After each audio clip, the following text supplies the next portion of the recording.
Bonjour à tous et bienvenue sur Perspective diplomatique.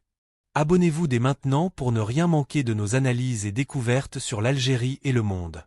Le Sahara algérien.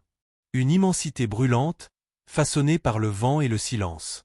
Un territoire que l'on a longtemps considéré comme vide, figé, condamné à rester hostile à toute forme de vie durable. Et pourtant, aujourd'hui, quelque chose change. Là où le sable dominait sans partage, des arbres prennent racine. Là où l'on ne voyait que la sécheresse, le vert commence à s'imposer. Ce n'est ni un mirage, ni une illusion. C'est le résultat d'un projet audacieux, porté par des femmes et des hommes qui ont refusé d'accepter l'idée que le désert soit une fatalité. Comment peut-on faire pousser une forêt au cœur du Sahara algérien? Et surtout, pourquoi tenter l'impossible? Le Sahara algérien couvre plus de 80% du territoire national. C'est l'un des milieux naturels les plus rudes de la planète, un espace où les conditions climatiques repoussent les limites du vivant. Les températures y sont extrêmes. En été, le mercure dépasse régulièrement les 50 degrés à l'ombre, lorsque l'ombre existe. La nuit, le contraste est brutal. Le froid s'installe rapidement, mettant à l'épreuve tout organisme vivant. Cette amplitude thermique permanente fragilise les plantes, les animaux et les sols. L'eau, élément essentiel à la vie, est presque absente en surface. Les pluies sont rares, irrégulières, parfois inexistantes pendant plusieurs années consécutives. Lorsqu'elles tombent, elles s'évaporent en quelques heures sous l'effet du soleil et du vent. Chaque goutte devient une ressource stratégique. Le sol saharien, lui aussi, représente un obstacle majeur. Pauvre en matière organique, souvent compacté ou salin, il empêche les racines de se développer correctement. Sans couverture végétale, il est constamment exposé à l'érosion éolienne. Le sable se déplace, envahit, étouffe toute tentative de culture. Pendant des décennies, le Sahara a été perçu comme une frontière naturelle infranchissable. Les cartes climatiques, les études scientifiques et les politiques d'aménagement ont longtemps considéré cette région comme improductive, inutile pour l'agriculture ou la sylviculture. Dans l'imaginaire collectif, le désert représente la fin du vivant. Un espace vide, figé, où toute tentative humaine est vouée à l'échec. Cette vision a profondément marqué les mentalités. Pourquoi investir dans un territoire jugé stérile? Pourquoi risquer des ressources précieuses dans un environnement aussi imprévisible? C'est précisément cette certitude généralisée qui rend le projet de reboisement du Sahara algérien si révolutionnaire. Car tenter de faire pousser une forêt dans le désert, ce n'est pas seulement un défi technique. C'est une remise en question directe de décennies de croyances scientifiques et culturelles. Transformer le Sahara, ce n'est pas lutter contre la nature. C'est apprendre à la comprendre autrement. À l'origine de ce projet, il n'y a pas un miracle, mais une vision. Celle de chercheurs, d'ingénieurs agronomes, d'entrepreneurs locaux et d'acteurs engagés qui ont refusé de voir le Sahara comme une terre condamnée. Leur point de départ est simple, mais audacieux. Et si le désert n'était pas un espace mort, mais un territoire mal compris?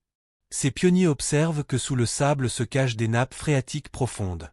Que certaines espèces végétales locales survivent déjà dans des conditions extrêmes. Que les sols, bien que pauvres, peuvent évoluer avec le temps. Leur motivation est multiple. Écologique d'abord, face à l'avancée inexorable de la désertification. Économique ensuite, avec l'ambition de créer de nouvelles zones productives. Stratégique enfin, car le Sahara représente la majorité du territoire algérien. Mais dès le départ, le projet se heurte à un mur de scepticisme.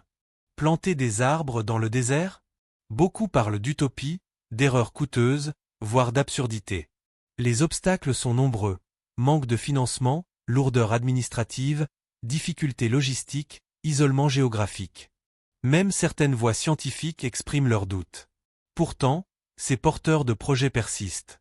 Ils savent qu'aucune transformation majeure n'a jamais été acceptée sans résistance. Ils avancent pas à pas, convaincus que le Sahara peut devenir autre chose qu'un symbole de contrainte. Ce qui les distingue, ce n'est pas l'optimisme naïf. C'est la méthode.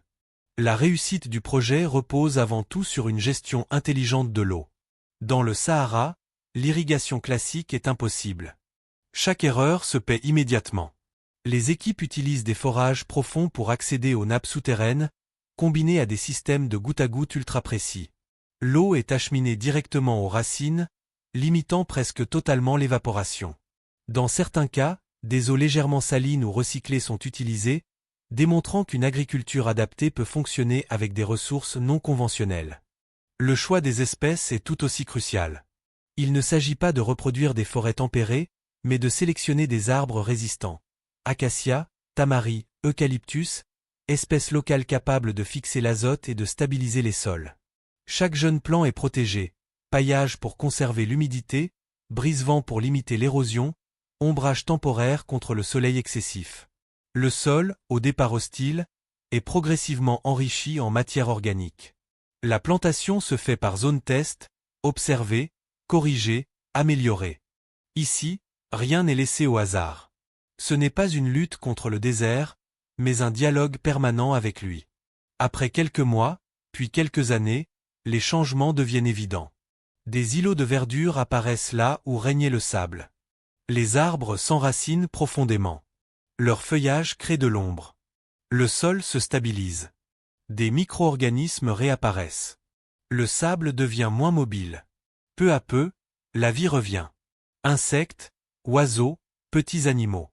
Un écosystème embryonnaire se met en place. Vu du ciel, ces plantations dessinent des marques vertes au cœur du désert. Des cicatrices inversées, symboles de renaissance. Ce ne sont pas encore des forêts, mais une preuve irréfutable, le Sahara algérien peut évoluer. Ce projet transforme aussi la vie des populations locales. Il crée des emplois durables dans des zones longtemps marginalisées. Ouvriers agricoles, techniciens, ingénieurs, responsables de l'irrigation.